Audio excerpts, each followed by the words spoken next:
embedded in the city's blues and R&B scene. Due to Bland's limited literacy at the time, the first song he recorded was They Call It Stormy Monday, the only song he knew well enough to perform without reading lyrics. Though this early version never saw release, Bland later revisited the track in 1961, turning it into one of his most well-known songs. Turner himself played piano on Bland's first two recordings, which were credited under the name Robert Bland. Between 1951 and 1952, Bland recorded a series of singles for Modern and Sun Records.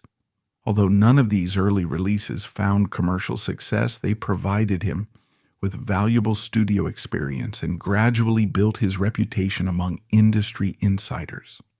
Sun Records, which was still licensing its recordings to Chess Records in Chicago, helped introduce Bland's voice to a wider audience. However, he had yet to refine his distinctive sound and was still searching for an identity that set him apart in the blues world. His career progress was cut short when he was drafted into the U.S. Army. After his discharge in 1954, Bland returned to Memphis, only to find that the city's blues scene had evolved in his absence. Several of his former associates, including Johnny Ace and B.B. King, had become successful recording artists and were already headlining major shows. Determined to reestablish himself, Bland joined Johnny Ace's touring review and resumed working with Duke Records. By this time, the label had come under the control of Houston-based businessman Don Roby, a shrewd and often ruthless figure in the music industry. According to biographer Charles Farley, Roby took advantage of Bland's inability to read and provided him with a contract, guiding him to sign his name without explaining its terms. The agreement was heavily one-sided. Bland received only half a cent per record sold, significantly lower than the industry standard of 2 cents per unit. Despite the exploitative contract, Bland was determined to build his career. He released his first single for Duke Records in 1955, marking the beginning of his long association with the label. By 1956, he was touring extensively on the Chitlin Circuit, a network of venues that catered to black audiences across the South. As part of the Blues Consolidated Review, he performed alongside Junior Parker, initially serving as Parker's driver and valet, before gradually working his way up to a featured spot on stage. It was during this period that Bland began collaborating with bandleader Bill Harvey and arranger Joe Scott. Harvey's leadership provided a structured musical environment, while Scott's arrangements introduced a more refined, horn-driven sound to Bland's recordings. They crafted the sophisticated big band blues style that would define Bland's music for years to come. One of the key elements of this evolving sound was the addition of guitarist Wayne Bennett, whose elegant yet expressive playing perfectly complemented Bland's soulful voice. Unlike many blues musicians of his era, Bland did not play an instrument, relying entirely on his rich, emotive vocals to convey the depth and passion of his music. Bland achieved his first major breakthrough in 1957 with Farther Up the Road, which soared to number 1 on the R&B chart and reached number 43 on the Billboard Hot 100. This success marked the beginning of a remarkable run of hits throughout the late 1950s and early 1960s. He followed up with Little Boy Blue in 1958, further establishing his presence on the R&B charts. That same year, he collaborated with Junior Parker on the album Blues Consolidated, a project that showcased their complementary styles and growing influence in the genre. The early 1960s proved to be Bland's most defining period, as he released a string of powerful songs that cemented his reputation as a leading figure in blues and soul music. His 1961 hit I Pity the Fool topped the R&B chart, while Turn on Your Love Light became one of his most enduring songs, later covered by numerous artists across different genres. Although Duke Records owner Don Roby often took credit for the songwriting, many of Bland's most celebrated recordings were actually penned and arranged by Joe Scott, the band leader and musical architect behind Bland's polished, horn-driven sound. Another highlight of this era was Bland's rendition of T-Bone Walker's Call It Stormy Monday, but Tuesday is Just as Bad, which was mistakenly titled Stormy Monday Blues upon release. Despite the mislabeling, the song became one of his signature performances, showcasing his rich, expressive vocals. By 1963, Bland scored his last #1 R&B hit with That's the Way Love Is, yet he remained a consistent presence on the charts throughout the decade. While he enjoyed immense success in the R&B market, his music struggled to achieve widespread crossover appeal. His highest charting single on the Billboard, Hot 100, Ain't Nothing You Can Do, peaked at number 20 in 1964. The same week, the Beatles occupied the top 5 positions, making it difficult for any R&B artist to break into mainstream pop. Still, Bland remained a dominant force in rhythm and blues, scoring a total of 23 top 10 hits on the Billboard R&B chart. His enduring influence was later recognized in top R&B hip-hop singles, 1942 to 1995, where music historian Joel Whitburn ranked Bland as the 13th most successful R&B artist of all time. By 1968, financial difficulties forced Bland to downsize his touring band, ultimately leading to the group's breakup. Struggling with depression, he became increasingly dependent on alcohol, a battle that further complicated his personal and professional life. However, in 1971, he made the difficult decision to quit drinking, a turning point that helped him regain control of his career. Around the same time, Duke Records, the label that had been his musical home for nearly 2 decades, was sold to ABC Records. This transition opened new doors for Bland, allowing him to release a series of well-received contemporary blues and soul albums, including his California album, 1973, and Dreamer, 1974. Both albums, arranged by Michael Omartian and produced by ABC's Steve Barry, were recorded in Los Angeles and featured some of the city's most talented session musicians. Later, in 1977, he released Reflections in Blue, which followed a similar stylistic direction. His California album marked a major comeback, with its lead single This Time I'm Gone for Good returning Bland to the pop charts for the first time since 1964. The song reached the top 50 on the Billboard Hot 100 and broke into the R&B top 10 in late 1973, proving that his voice still resonated with audiences. The following year, Dreamer delivered another major hit with Ain't No Love in the Heart of the City, which became one of his most enduring songs. In 1978, the British hard rock band Whitesnake, led by singer David Coverdale, released their own version, bringing the song to a new audience.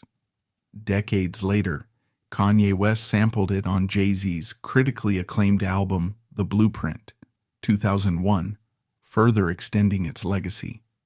The song was also featured in the soundtrack of The Lincoln Lawyer, 2011, starring Matthew McConaughey, proving its lasting cultural relevance. Another standout from Dreamer, I Wouldn't Treat a Dog the Way You Treated Me, became Bland's biggest R&B hit in years, climbing to number 3 on the R&B charts in late 1974.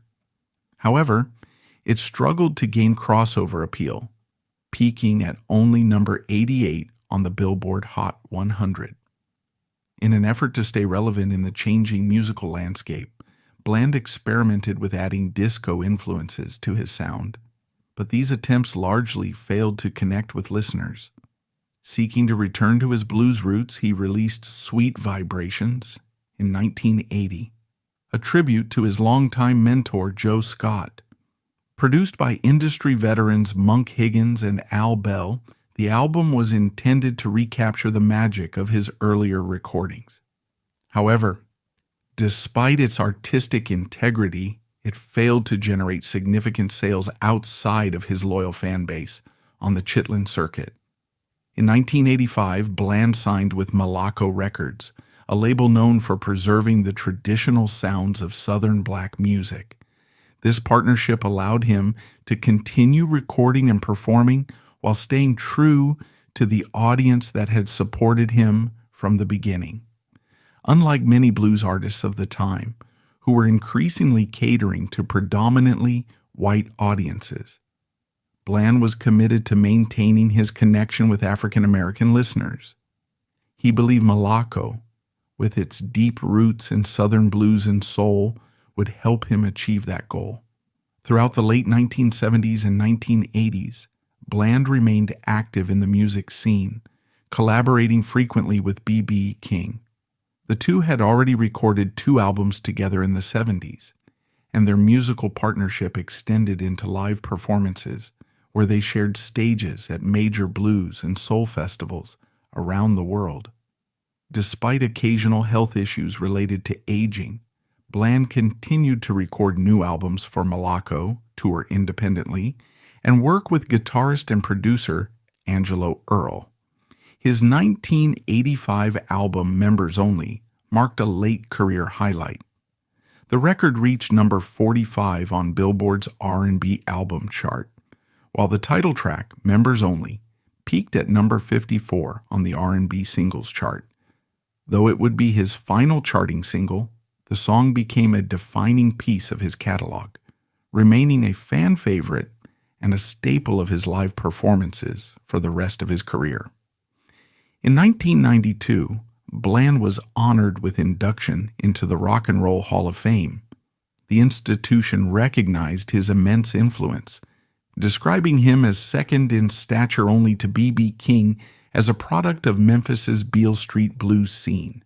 This induction cemented his legacy as one of the most significant figures in blues and soul music, a testament to his enduring impact on multiple generations of musicians and fans.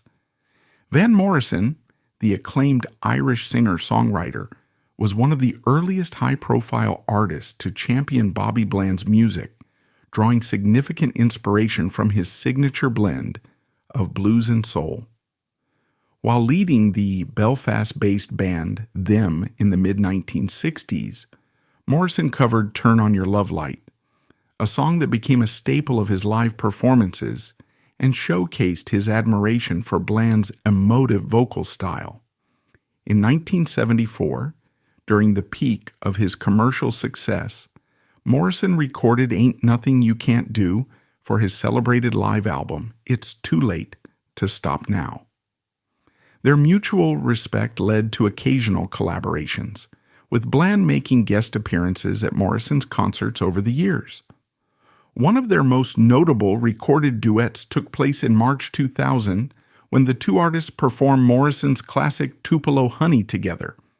This intimate and previously unreleased performance was later included on Morrison's 2007 compilation album, The Best of Van Morrison Volume 3, offering fans a rare glimpse of the two legends sharing the stage. Bland's influence continued to resonate with later generations of musicians, extending beyond blues and R&B into mainstream pop and rock. In 2008, Mick Hucknall, the lead singer of the British band Simply Red, paid tribute to Bland with a dedicated album titled Tribute to Bobby. Hucknall, known for his smooth, soulful vocal style, sought to honor Bland's legacy by reinterpreting several of his most well-loved songs for a modern audience. The album featured new renditions of classics such as Farther Up the Road, Stormy Monday Blues, and I Pity the Fool, each delivered with Hucknall's distinctive vocal approach while staying true to the spirit of Bland's original recordings.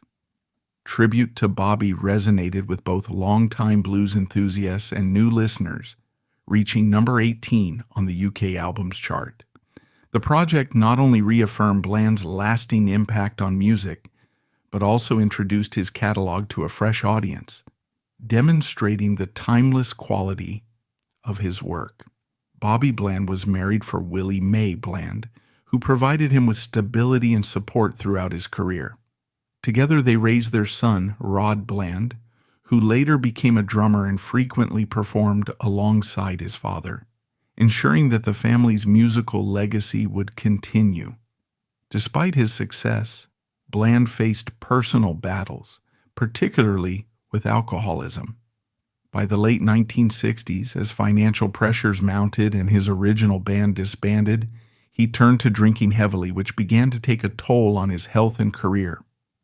However, in 1971, he made the life-changing decision to quit alcohol, allowing him to regain control and extend his career for several more decades. Even so, his health remained fragile in his later years. He suffered from diabetes and other complications that occasionally forced him to slow down his touring schedule. Still, his passion for music never faded, and he continued to record and perform for as long as his health allowed. Like many black musicians of his era, Bland received little financial compensation from his record sales due to unfair contracts. His long association with Duke Records, which was later acquired by ABC Records, did not bring him the wealth he deserved. His early lack of financial education left him vulnerable to exploitation, and he endured periods of financial struggle despite being one of the most celebrated R&B artists of his time. However, when he signed with Malaco Records in the 1980s, he found a more stable recording home. While he no longer had the commercial reach of his earlier years, he was able to maintain a steady career through live performances and album sales. Bland was known not only for his commanding voice, but also for his refined and sophisticated stage presence. Unlike many of his blues contemporaries, who embodied the rugged and raw image of the blues, he carried himself with elegance, often performing in tailored suits and exuding a sense of professionalism. His smooth, polished style became part of his signature image, making him stand out in the blues and R&B world. Those who knew him personally described him as soft-spoken and humble. While he projected power and emotion through his performances, offstage he was a reserved and thoughtful man who let his music speak for itself. Throughout his life, Bland remained deeply connected to the African American community and never abandoned his core audience.